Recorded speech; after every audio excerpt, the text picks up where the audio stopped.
Hey everybody, what's going on? Alright, a while ago I told you guys that I was going to do a thing where I read a woman's abortion story, either be it from herself, or her child that lost her, or a friend that lost her, or a doctor, or a coroner, etc. I was going to read someone's story one day, every day, for 30 days. I fell off that because that's not possible in my life, sadly. So I'm going to stop making plans and stop telling you guys that things are going to happen, or when they're going to happen. But I can tell you that I am going to continue reading, and today is the day that I will continue. The reason I am choosing this story first is because of 3 reasons. She points out what we all know, and that is women will go to any means when they know a pregnancy is not right for them, when they do not want it, to get rid of it. Abortion was 1 in 3, 1 in 4 before Roe versus Wade. It's still 1 in 3 in America. Now, both were in America, obviously. So with those statistics, why would you want to endanger your sister, your mother, your daughter? That doesn't make sense to me, pro-life. So anyway, she shows the links women will go to. I think she shows that very well. Also, she goes in deeper, and we see the danger that she could have potentially gotten into, because a lot of times women were sexually molested or more. Thankfully, she wasn't one of them. And then finally, at the end, she shows us the relief. And as Emily Letts said, we need to associate the word relief with abortion so much more, because over 90% of women do not regret their abortions. I think it's even higher than that, but I definitely know it's 90. I have a note somewhere, but anyway, not the point.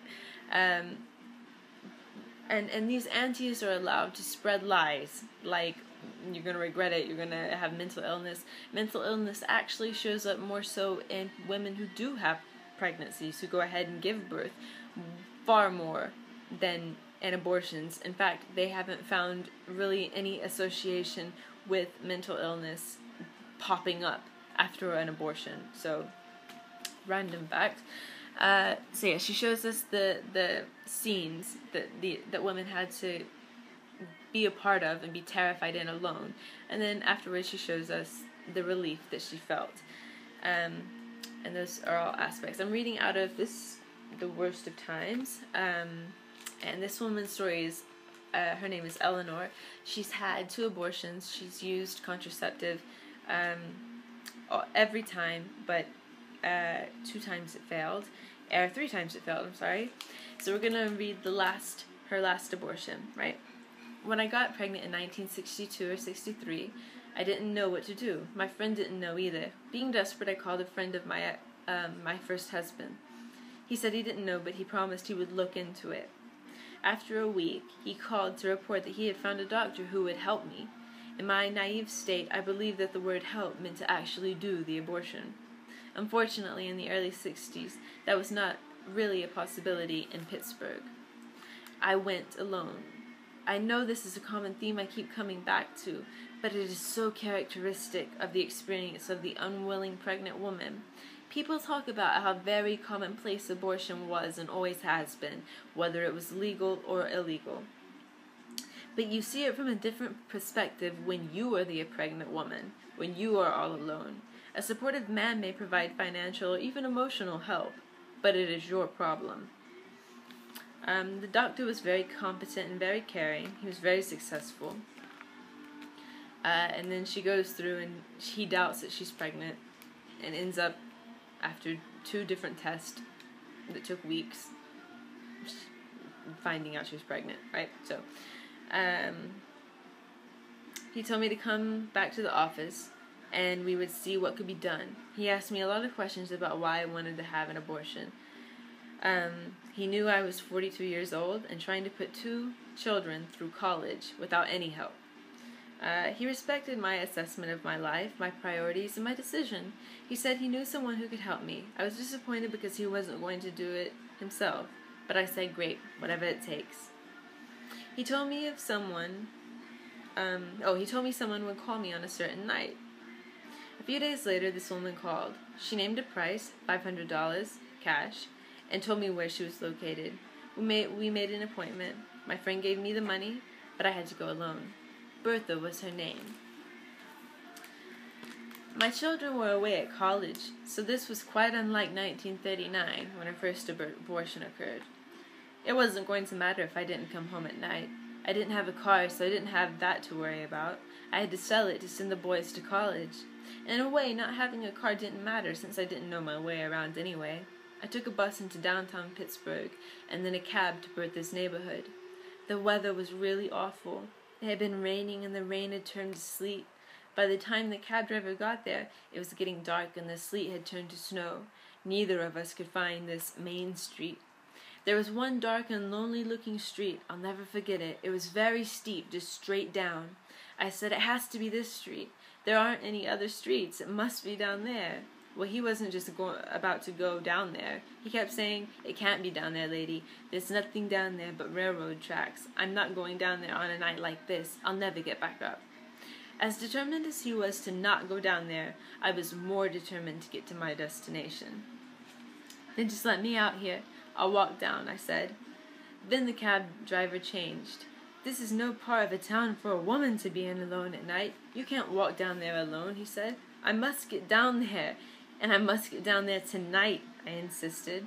I don't know if I sounded as desperate as I felt, but he realized I was determined and drove me to the steep, dark, and by now very icy hill.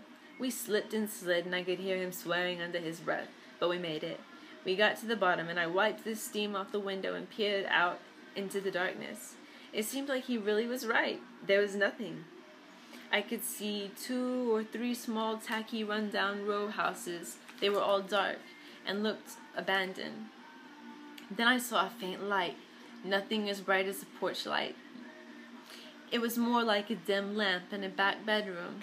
I almost wasn't sure if it was really there, but I hopped out of the cab, smiling a lot more confidently than I felt, paid the driver, and started off into the darkness. He yelled after me that he would wait so he could take me back into town. "No, you can't do that. Go away. I'll be fine," I said.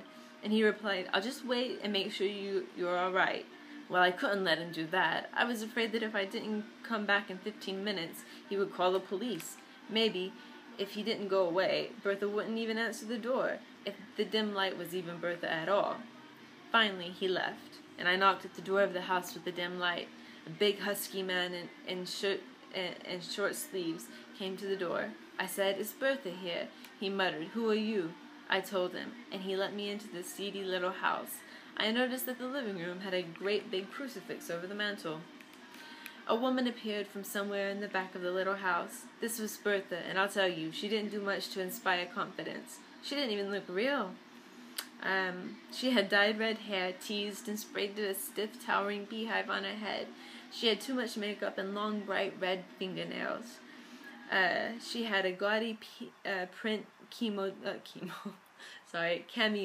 type thing and high-heeled shoes.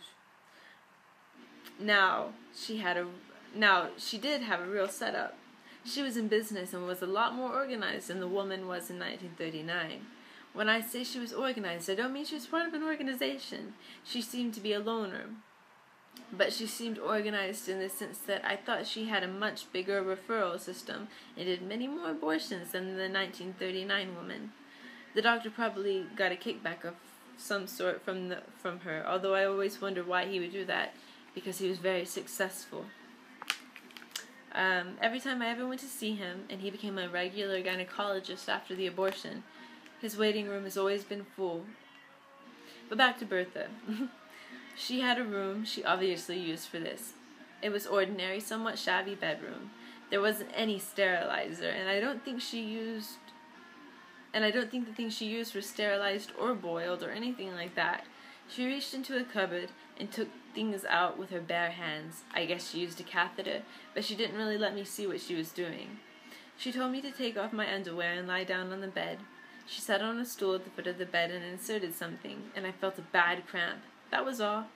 It only lasted a minute or 2. I'm pretty sure she didn't leave the catheter inside. She told me she finished, but I had to stay overnight until something happened. She asked me if I wanted some supper. I didn't, but I did go and sit at her kitchen table and have a cup of tea. She talked a lot, mostly about hair-raising experiences. They didn't inspire much confidence either, and I was glad she waited until after the abortion to tell me. She told me about a girl who had collapsed veins. I didn't know quite what that meant, but it sounded serious because they rushed her to the hospital. I'm sure they didn't go in with her, but I did press her for details. I didn't really want anything new to worry about in case I had to be rushed to a hospital. She told me other stories of nearly losing a patient, usually from a hemorrhage. She told me stories of women coming in who were dirty or had diseases. Now remember, she hadn't sterilized anything as far as I could tell. What diseases might my immediate predecessor have had? Think about it. In 1962, we wouldn't have considered doing any other surgical procedure under those conditions, even on a battlefield. When I look back on it, it is hard to imagine. After the tea and war stories, she told me to go to bed and that she would see me for breakfast in the morning. She gave me what we call the slop jar. She told me that if I had to get up in the night, I was to use the jar. She said, if you get up in the night and it's dark, don't turn on the light. If the hall light is on, that's enough light for you to see by. If the hall light is out, it means there are police in the area and we've pulled the fuses and left the house. So it will look abandoned. You won't be able to turn on the light, but don't be frightened. We'll be back in the morning and give you breakfast. Now think about that for a minute. Imagine any other surgical procedure where the doctor says, I'll be back tomorrow, leaving you absolutely alone. I went to bed hoping I wouldn't wake up in the middle of the night to find it all dark. My cramps got worse and finally I aborted. I had bleeding but no infection. Everything was fine. Bertha was skillful, and that's probably why the doctor referred me to her. The next day I stepped outside and the weather was clear and I went home. It's funny, but I have no recollection about getting out of there. I was so paralyzed with fear during the pregnancy and the abortion, but when it was over, I had my life back, and nothing was scary after that. The sky was blue and Bertha's neighborhood was nowhere near as scary and abandoned as it had seemed the night before.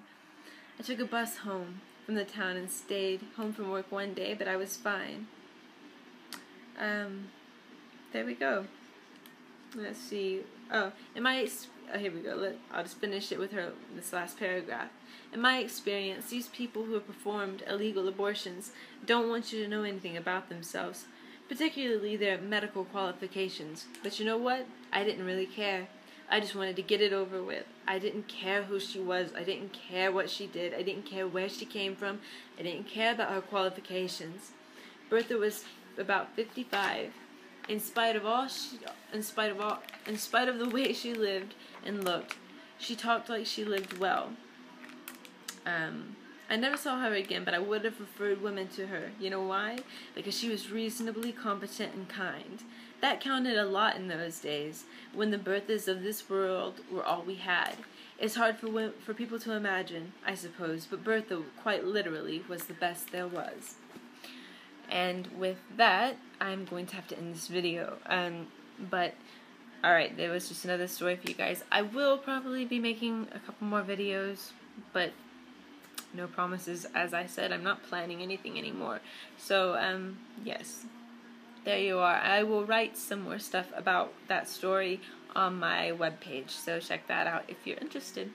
Alright, remember, if you've had an abortion, if you're having an abortion, you're not evil, you're not bad, it's not murder. Don't listen to aunties. Don't listen to anybody, even me, when it comes to having one. Listen to your heart. But when it comes to if you're evil or a murderer or whatever, there is no way you are evil or a murderer. No way. Right? I'll talk to you guys later.